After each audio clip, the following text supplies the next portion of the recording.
Yapang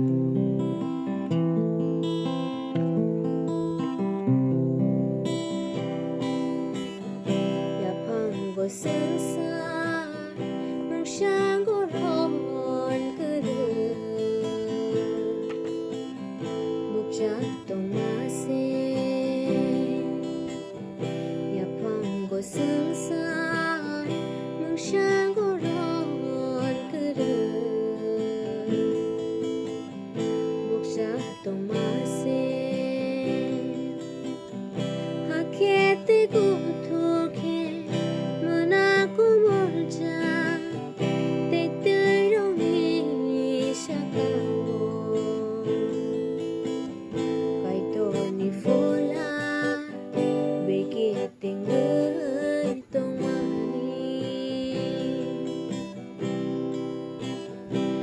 Kete ku thuke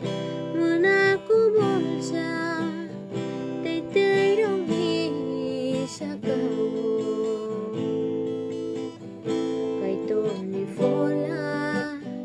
beki tinggai tong mani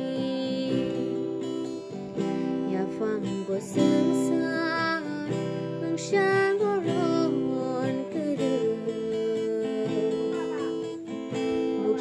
tong mase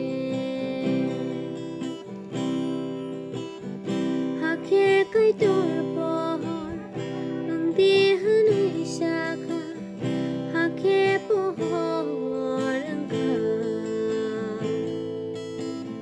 te kai tor nukha apo ka hake kai tor por bai menang kai tor pohon ang di hanay shaka hake pohon ka te kai tor lukha apohor ka hake kai tor pohor bai manang shaka ka yapang go sensar shang goron kere mukjat tong mase hake kai tor shaka phai ni chung no ko son kem borong ho shnam na hake andom no shnam rirka yangulo evino shinamirka hake kai tor shaka pai ni chung no ko son kem borong no shnam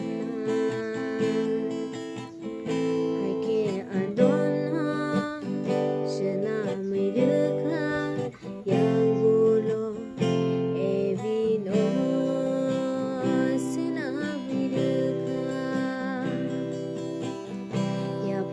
sensar nang